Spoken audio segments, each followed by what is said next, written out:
What's up, YouTube? Today I'll continue with my series Investing in Greatness. Today's the number 27. You can check the other ones on my YouTube channel. There is actually a playlist for all of them. Today's player is a legendary player. I'm talking about Cafu, one of the best right backs ever. And I believe this will be a very good one. I don't expect this to be a long one since rookie material for Cafu, there is not a lot. But I still think it's important to do investing in greatness for Cafu because long run, I believe in the soccer card market so much. Then I suspect even if a player like Cafu or even Rivaldo does not get a lot of attention today, they will get a lot of attention in the future if the card market keeps growing because those guys are part of the history of pre-modern, they're part of the history of soccer. And again, I will repeat myself, but don't forget to leave a like if you end up enjoying this video or if you enjoy the Investing in Greatness series. Again, I put a lot of hours into this. Sometimes the views are not great, but like I was saying, I still think it's important to talk about players like Cafu, like Rivaldo, because I know they are not Messi or Cristiano Ronaldo, but guess what? They are still important for the history of soccer, and they are still important or they are important for a lot of collectors now, but they, in my perspective, will be even more important in the future. So don't forget to like if you understand what I'm doing on this video. So moving on, disclaimer, no financial advice, I'll always do your own research. I'm a collector first and an investor second. I look at value instead of price. eBay links on the description are affiliated links and they support the channel. Same for Patreon. So any type of support, thank you so much. I do not believe in timing the market. I believe time in the market, and English is not my main language. Any types of mispronunciations, I'm sorry. So let's start with Cafu career. And of course, I mean, if a player is on the Investing in Greatness series, you guys already know, is a legendary career, is an amazing career. I'm talking about, like I was saying, one of the best right backs ever. Ended up winning 2 World Cups, 94 and 2002, and also playing on the final of 98, which again is honestly quite crazy to think about how long this man ended up being at the top of his game. Won Champions League with AC Milan, 2 times Serie A, one with AC Milan, which I would say is good but not impressive. But the other one was with Roma, and I think that's quite impressive because Roma, again, is a big club, but not a favorite to win Serie A normally. So quite impressive stuff by Cafu. 2 times Copa America, which I also think is quite impressive, and 2 times Copa Libertadores, which is another great. Again, honestly, his career is very impressive. If you win 2 World Cups, playing 3 finals, 2 Copa Libertadores, Champions League, Serie A, this man was just a machine. And in my perspective, I always saying undervalued is risky, of course, but underappreciated by the market, I feel quite comfortable to say. His Instagram have 1.3 million followers. Keep in mind that he ended up not playing in a social media era.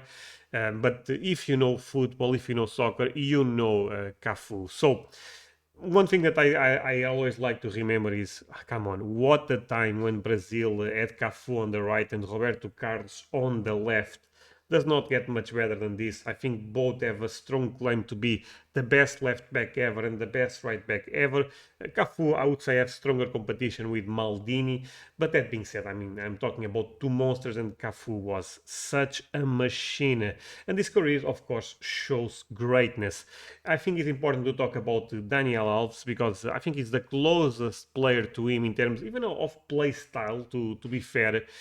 The reason I put Cafu a little bit ahead of Daniel Alves, but I think he's close, by the way, is because then Daniel Alves never ended up performing that well with Brazil, and Cafu was always a machine with Brazil, actually better with national team than with clubs a lot of times. Not saying his career was not good with clubs, because it was also quite good, but Daniel Alves, for example, at Barcelona was just, I mean, GOAT level, of course, but with Brazil never end up reaching that level, and Cafu was the opposite to that. For me, that's put Cafu a little bit ahead of Daniel Alves, and I think Brazilians probably would agree with me on this.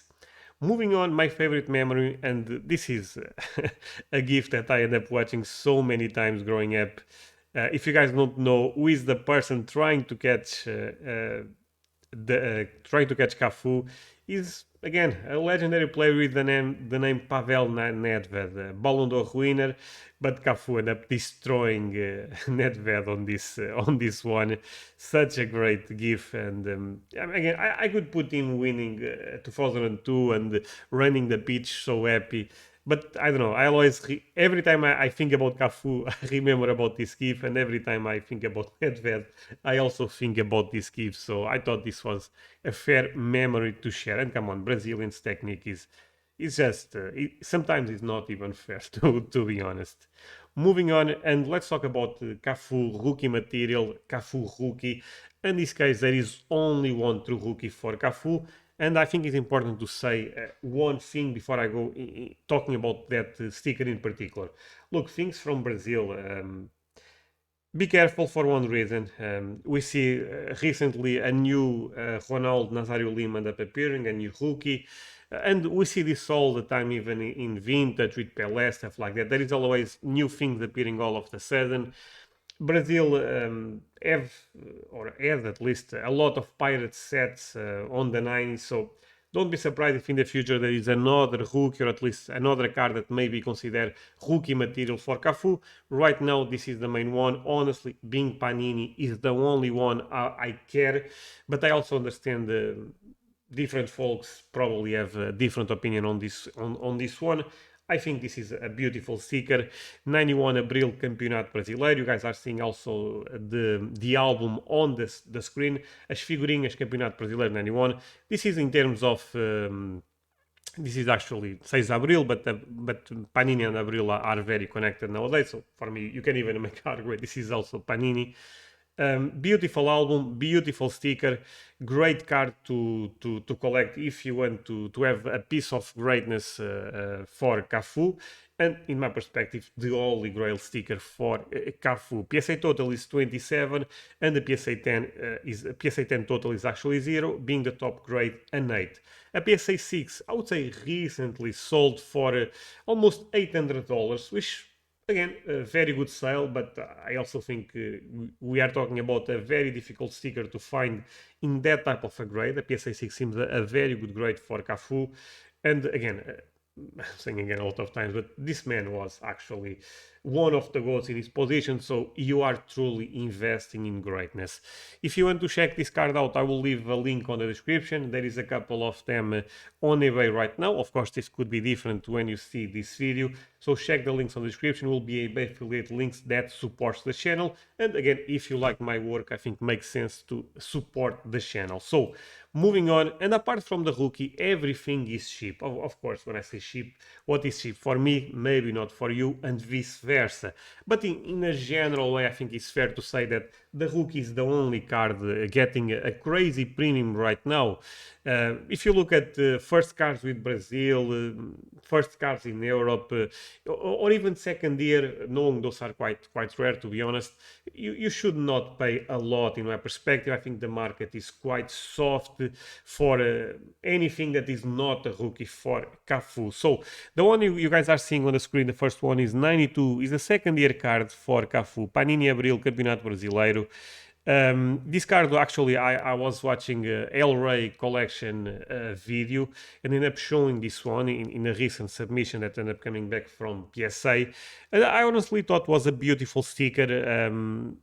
And again, it's not a rookie, but I guess if the market keeps growing, maybe in the future this can even be considered rookie material, because it's still something very early for Cafu, quite difficult to find. I think if a couple of those come to the market raw, the price will not be huge, at least is my idea, since even the rookie does not sell for crazy amounts. So I think makes sense to believe the second year will be even lower.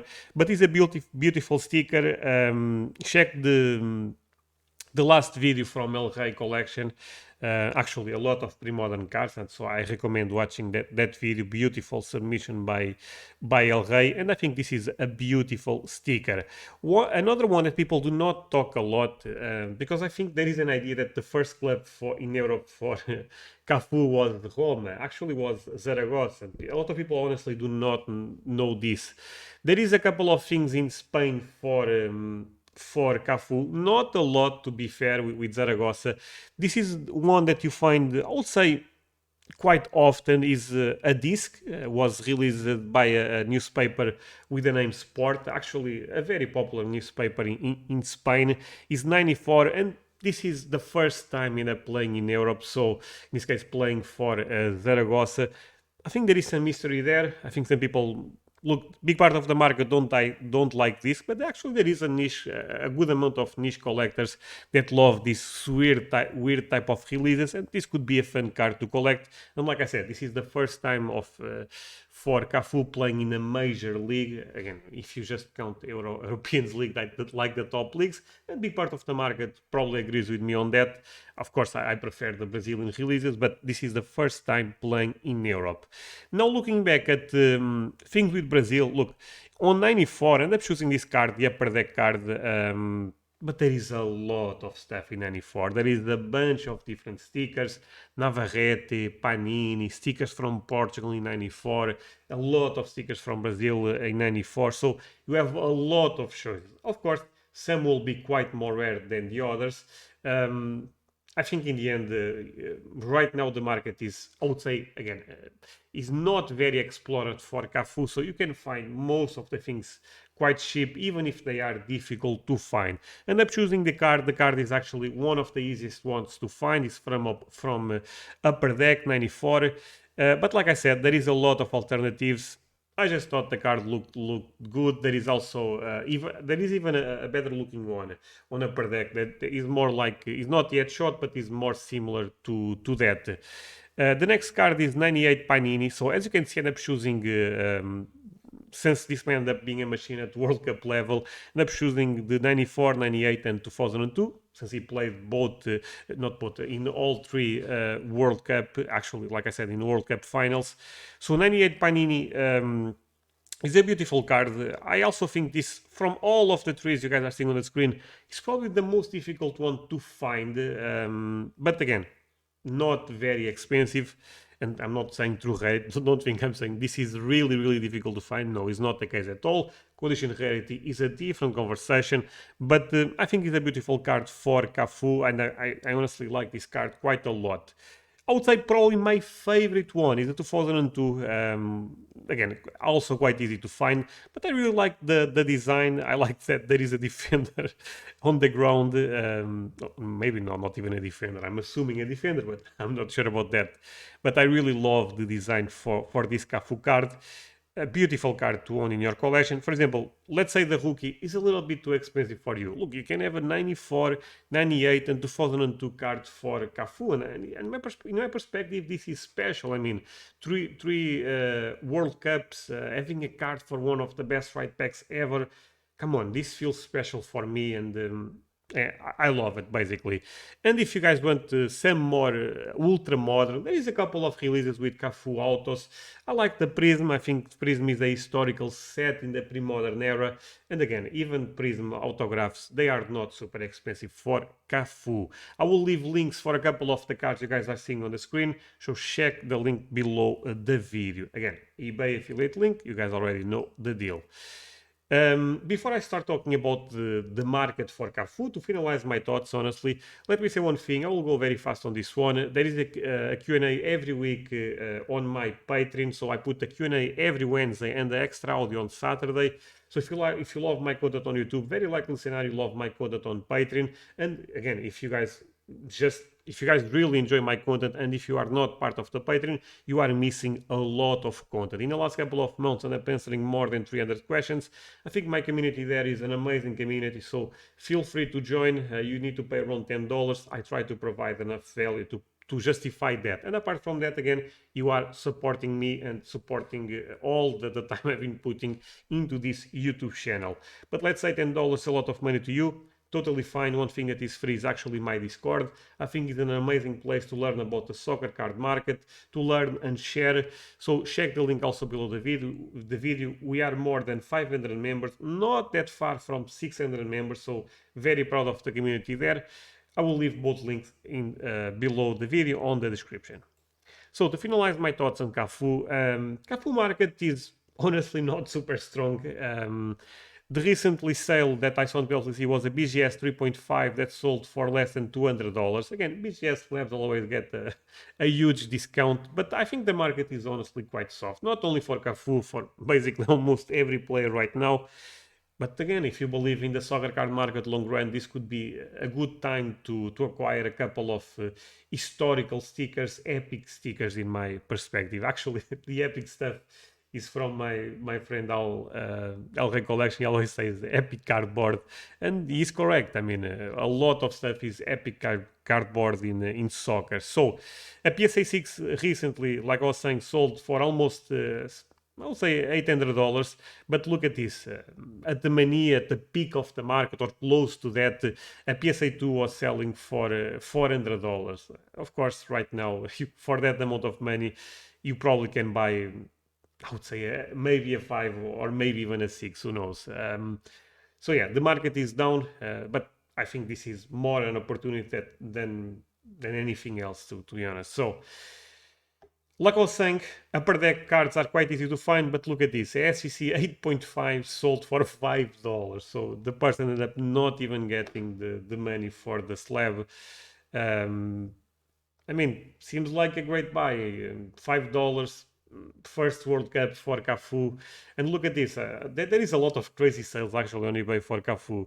A sticker with a back. The back was destroyed, by the way. A lot of glue on the back. But again, if you are playing on a budget, this probably can get still a PSA 1. So $22 for the true rookie for Cafu. In my perspective, not a bad buy at all. Those things are not easy to find. Of course, if the back is clean, those always deserve a premium. But I think is just again, there is a lot of opportunities in the market for players like Cafu, but Cafu is just an example. You can apply this logic to a lot of legends in pre-modern, a lot of important players also in vintage.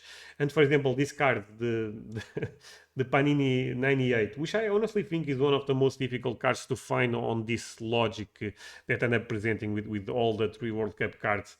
$11 for a PSA 8. PSA 8 is not even a bad grade. I mean, we live in a world that PSA 8 is a low grade. No, PSA 8 should be a top grade for a lot of cars, especially in pre-modern. $11. I mean, come on, this seems a great buy. Not trying to push a narrative on Cafu, since he's not even a player that I collect a lot, but I understand greatness on Cafu, and I think there is a lot of opportunity, if I'm being honest. So, moving on, my final thoughts. Collect things you love, price what you pay, value is what you get. Hope you guys enjoyed this video. It's always a pleasure to record investing in greatness. It's something that honestly does not do amazing on YouTube, but I still think it's super important that I keep doing these videos over and over, trying to push more awareness into other players. And yeah, if you guys enjoyed, leave a like. See you guys tomorrow. Bye.